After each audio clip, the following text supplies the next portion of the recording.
చాలా బాగుంది మూవీ, చాలా బాగుంది. బాలకృష్ణని నచ్చాడు. బాలకృష్ణ తప్ప ఇంకెవ్వరిని చూడలేము అందులో. అఖండ సూపర్, చాలా బాగున్నారు. అండ్ అమ్మ సెంటిమెంట్, శివుడి తాండవం చాలా బాగుంది. మూవీ చాలా బాగుంది.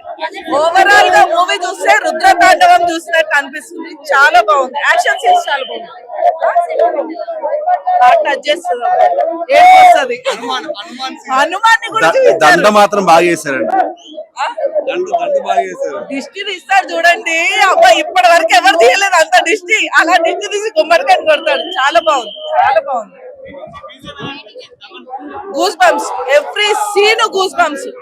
తమన్ చాలా బాగా చేశాడు. చాలా చాలా, ఎందుకు డిలే అయిందో కానీ చాలా బాగా చేశాడు తమన్. చాలా బాగుంది, చాలా బాగుంది. అమ్మ, భయం వేసిందండి. ఆదిపిల్లి శెట్టి గారిని అలా ఎప్పుడు చూడలేము కదా మనము. చాలా భయం వేసింది. ఆ పవర్, వాళ్ళిద్దరి మధ్యలో ఫైట్ అయితే చాలా అద్భుతమైన సీన్స్. మంచిలో ఫైట్ సీన్స్, టెంపుల్స్ దగ్గర ఫైట్ సీన్స్ చాలా బాగున్నాయి.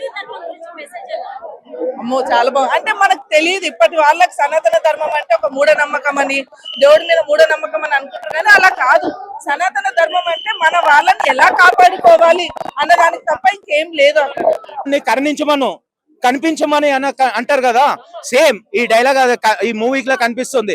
దేవుడు ఏదో ఒక రూపంలో నీకు హెల్ప్ చేస్తాడు. కానీ నువ్వు 100% స్ట్రగుల్ చేస్తే నీకు ఖచ్చితంగా హెల్ప్ చేస్తాడు. నువ్వు 0% స్ట్రగుల్ చేయకుండా దేవుడా దేవుడా అంటే, ఎగ్జామ్ హాల్లో బ్లాంక్ పేపర్ ఇచ్చి నన్ను పాస్ చేయంటే ఎవరు చేయరు. నీ స్ట్రగుల్ నువ్వు చేయాలి, నువ్వు పాస్, నీ మాక్సిమం నువ్వు ఇవ్వాలి. Then you will have a support of God. అది పక్క. అండ్ మూవీ మాత్రం బ్లాక్ బాస్టర్. నాకైతే అసలు ఇప్పుడే ఇంకో మూవీ మళ్ళీసారి రౌండ్ వెళ్ళాలని ఉంది. But I want to watch with my family, my friends, each and every generations తోనే వెళ్ళాలని ఉంది. పిల్లలకి గిట్ట చూపియాలంటే ఈ మూవీ చూపిస్తే వాళ్ళకి టెంపుల్స్ అంటే ఏంటి, ఎస్పెషల్లీ హిందూ అంటే సనాతన Dharma is not related to Hinduism. Okay, చాలా మంది రాంగ్ నోషన్ ఉంది. It's a discipline. డిసిప్లిన్ అంటే ఏం లేదు, మనము క్రమశిక్షణ ఉండడం. ఓకే, మనం ఒకరికి తప్పు చేయడం అనేది మన లైఫ్ లో పెట్టుకోవద్దు. వీలైతే నువ్వు హెల్ప్ చేయి ఎవరికన్నా, కానీ తప్పు చేయడం అనేది లైఫ్ లో ఎప్పుడన్నా బాధపడతారు. అండ్ ఇంకా చెప్పాలంటే Sanatana Dharma is not related to any religion అన్నాం కదా, but it's very much close to Hinduism. ఇప్పుడు చెప్తున్నా, ఎందుకంటే హిందూయిజం కి చాలా close. Every Hindu must watch. హిందూయే కాదు, అన్ని రిలీజన్, ఎస్పెషల్లీ హిందూ వాళ్ళు ఈ మూవీ మిస్ అయితే ఇంకా వాళ్ళు లైఫ్ లో ఒక ఏదో మిస్ అయిపోయిన మూవీ. చాలా మంది నెగటివ్ గా మాట్లాడుతున్నారు కదా భయ్యా, ఒక్కరిని నెగిటివ్ మాట్లాడిన వాళ్ళని ఇప్పుడు రమ్మను, ఐ విల్ ఛాలెంజ్ దెమ్. ఎందుకంటే నెగిటివ్ మాట్లాడడానికి అక్కడ నెగిటివ్ పాయింట్లు అనేది ఉండాలి కదా. అసలు నీకు నెగిటివ్ ఆలోచించడానికి నెగిటివిటీ అక్కడ రావాలి కదా. మీరు అంటే పర్సనలీ మీరు మూవీ చూసినాక ఈ నెగిటివ్ అన్నారు కదా, ఆ నెగిటివ్ వాళ్ళు నేను నాకంటే ఎక్కువ గట్టిగా మీరే మాట్లాడతారు వాళ్ళని తీసుకురమ్మని. నేను 100% చెప్తున్నాను. నేను మూవీ ఎలా ఉన్నా యావరేజ్ మూవీ అని చెప్తాను. నాకేమి షోకాస్ కావాలి, టీవీలో చూపించాలి, నాకు పడాలని కాదు.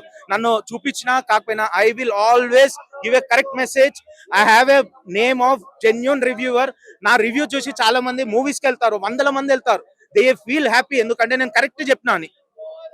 ఆదిపిల్లి శెట్టి గారి క్యారెక్టర్ లాంటి, ఆదిపిల్లి శెట్టి గారి క్యారెక్టర్ అంటే సరైనోడు తర్వాత ఈ మూవీ బెస్టే.